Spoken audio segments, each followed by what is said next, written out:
मराकश का कयामत खेज जलजला, हलाक अफराद की तादाद 2862 तक पहुँच गई। मराकश में 6.8 की शिद्दत के जलजले का मरकज मराकश शहर से 75 किलोमीटर दूर अतलस का पहाड़ी सिलसिला था और इसकी जेर जमीन गहराई 18.5 किलोमीटर रिकॉर्ड की गई। आलमी इदारा सेहत के मुताबिक इस जलजले के नतीजे में 3 लाख से ज्यादा अफराद मुतासिर हुए हैं, जबकि अमरीकी अर्जियाती सर्वे के मुताबिक 1960 के बाद मराकश में ये सबसे बदतरीन जलजला था। बदतरीन जलजले का मरकज कुरून वस्ती के दौर की मसाजिद, महलात और दीगर तारीखी इमारात के हामिल मराकश शहर से सिर्फ 72 किलोमीटर दूर जुनूब मगरिब में था।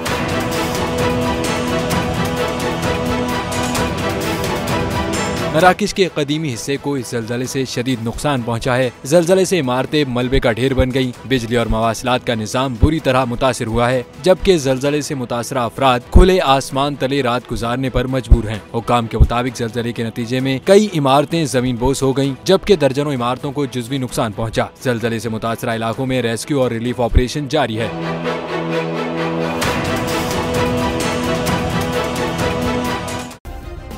सब्सक्राइब करें और बेल दबाएं ताकि कोई खबर रह न जाए।